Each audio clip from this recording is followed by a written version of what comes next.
श्री नारायण कवच का पाठ संपूर्ण मनोकामनाओं को पूर्ण करने के लिए श्री नारायण कवच का पाठ कैसे करना चाहिए? श्री नारायण कवच का पाठ करने से कौन कौन से फायदे होते हैं? श्री नारायण कवच का महत्व क्या है? श्री नारायण कवच के पाठ करने की विधि क्या है? प्रतिदिन नारायण कवच का पाठ करने वाले साधक को जीवन में हर प्रकार का सुख, समृद्धि एवं अच्छा स्वास्थ्य प्राप्त होता है। सनातन धर्म में ऐसी मान्यता है कि इन श्लोकों का उच्चारण करने वाले व्यक्ति को भूत प्रेत, हिंसक जीव जंतु, चोडाकू आदि से किसी भी प्रकार का भय नहीं रहता। इसका नियमित पाठ करना व्यक्ति को सामर्थ्यवान बनाती है। जीवन के समस्त प्रकार के भय इन मंत्रों के नियमित पाठ करने से दूर हो जाते हैं। इस शक्तिशाली मंत्र का पाठ निष्ठा पूर्वक करने से मनोवांछित फल प्राप्त होता है। स्वयं भगवान विष्णु आपकी रक्षा करते हैं और आपके जीवन को सुख और समृद्धि से भर देते हैं। नारायण कवच का पाठ करने वाले प्राणी के किसी भी कार्य में हो रही रुकावटें भगवान विष्णु के प्रभाव से स्वयं ही दूर हो जाती है। श्री नारायण कवच के पाठ को अगर नियमित और सही तरीके से किया जाए तो साधक को अपने अंदर असीम शक्ति का एहसास होने लगता है। श्री नारायण कवच का बहुत महत्व है। श्री नारायण कवच एक अत्यंत ही चमत्कारी एवं दिव्य स्तुति है। यह भगवान श्री विष्णु जी को समर्पित है। सनातन हिंदू धर्म में भगवान श्री विष्णु जी को त्रिमूर्तियों में से एक माना गया है। भगवान विष्णु अत्यंत दयालु व कृपा निधान है।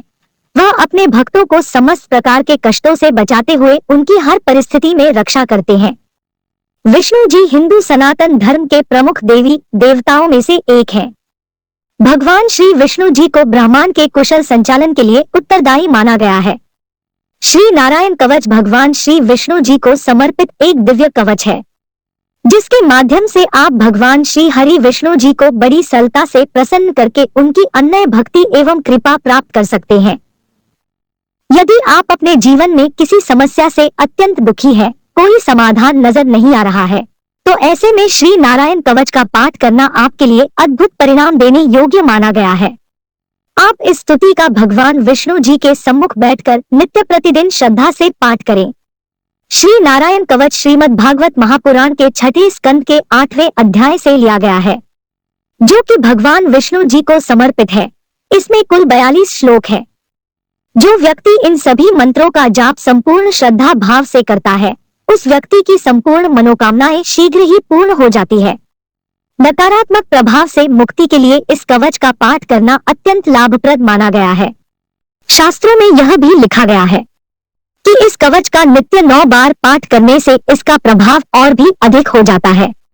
वैसे तो नारायण कवच का पाठ नियमित करना चाहिए, परंतु समय के अभाव में आप इसे गुरुवार के दिन एक बार कर ले तो भी यह फलदायी होता है।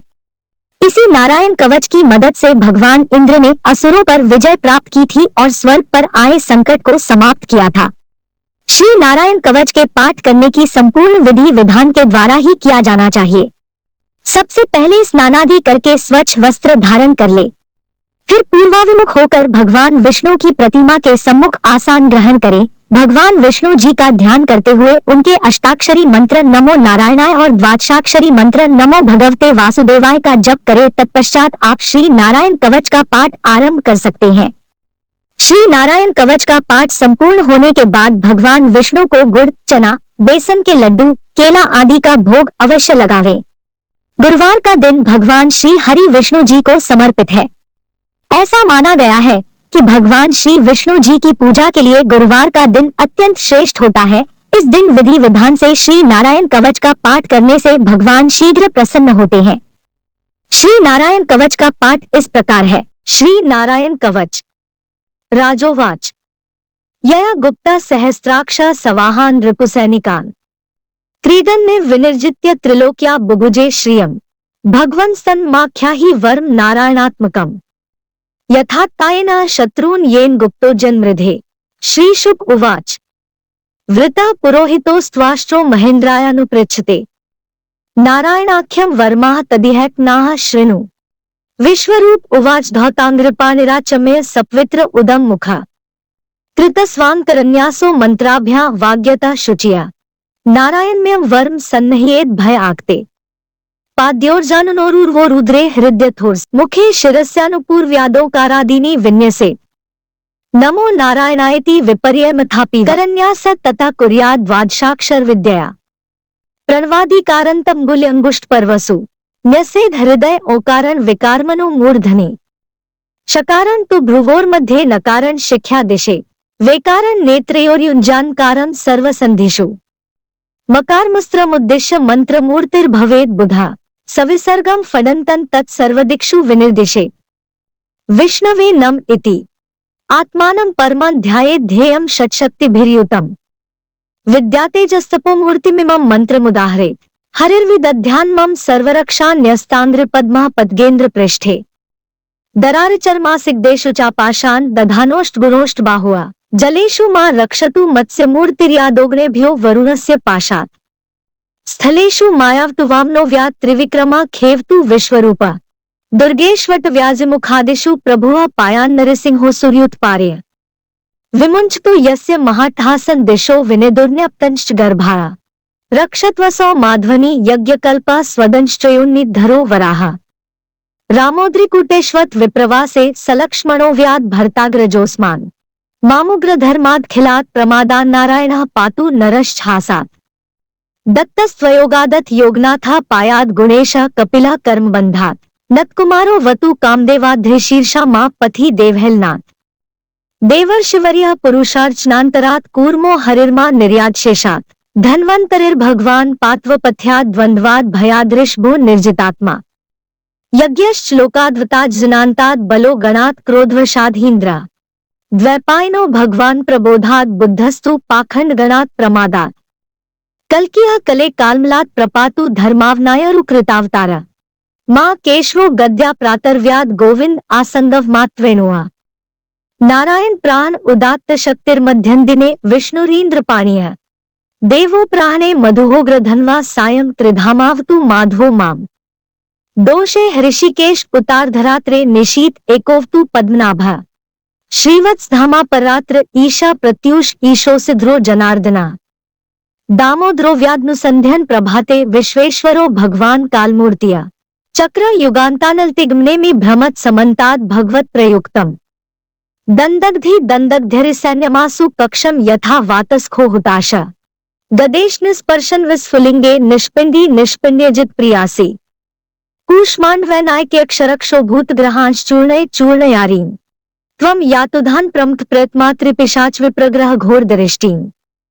दरेन्द्र विद्रावय कृष्णपूरितो भीमस्वनोरिर्हृद्यानि कंपयन् त्वं तिग्मधारा शिवरारि सैन्यमीश प्रयुक्तो मम छिन्धि छिन्धि चर्मञ्छच्चन्द्र छादय द्विषाम्भोना हर पाप चक्षुषाम् यन्नो भयं ग्रहेभ्यो भूतकेतुभ्यो नृभ्य एव च सरीसृपेभ्यो दंष्ट्रभ्यो भूतेभ्यो होभ्य एव वा सर्वानेतानि भगन्नामरूपास्त्रकीर्तनात् प्रयान्तु संक्षयन् सद्यो ये नः श्रेयः प्रतीत्काः गरुडो भगवान् स्तोत्रस्तोभश्छन्दोमयः प्रभुः रक्षत्वशेषकृच्छ्रेभ्यो विश्वक्सेनः स्वनाम्भ्यः सर्वापद्भ्यो हरेर्नामरूप्यानायुधानीनः बुद्धिन्द्रियमना प्राणान् पान्तु पार्षदभूषणाः यथा हि भगवाने वस्तुतः सत्सच्चयत् सत्यनानेन सर्वे यान्तु नाशमुपाद्रवाः यथैकात्म्यानुभावाना विकल्परहितः स्वयं भूषणायुधलिंगाख्या धत्ते शक्तिः स्वमाया तेनैव सत्यमानेन सर्वज्ञो भगवान् हरिः पातु सर्वैः स्वरूपेण सदा सर्वत्र सर्वगा विदिक्षु दिक्षूर्ध्वमधः समन्तादन्तर्बहिर्भगवान् नारसिंहः प्रहाप्य लोक भयन स्वनेन ग्रस्तस्मस्ततेजाया मघवन्निदमाख्यातन वर्म नारायणात्मकम् विजेश संजसा येन दंशितो सूर्योत्पान एतद् धार्यमाणस्तु यम यम पश्यति चक्षुषा पदा वा संस्पृशेत् सद्यः साध्वसात् स विमुच्यते न कुतश्चित् भयं तस्य विद्या धार्यतो भवेत् राजत्स्युग्रहादिभ्यो व्याघ्रादिभ्यश्च कर्हिचित् इमा विद्या पुरा कश्चित् कौशिको धार्यन् द्विज योगधारणया स्वांगन जहौ स मरुधन्वनि तस्योपरि विमानेन गंधर्वप्तिरेकदा ययो चित्ररथः स्त्रीर्भिवृतो यत्र द्विजक्षया गगनान्यप्तत् सद्यः सविमानो ह्यवाक्षराः सवाल्खिल्यवचनादस्थीन्यादाय विस्मिता प्रास्य प्राची सरस्वत्या स्नात्वा धाम स्वमन्वगा य इदं शृणुयात् काले यो धार्यति चादृता तन् नमस्यन्ति भूतानि मुच्यते सर्वतो भयात् एता विद्यामधिक्तो विश्वरूपाच्छत्क्रतुआ त्रैलोक्यलक्ष्मी बुभुजे विनिर्जिय मृधे सुरान्।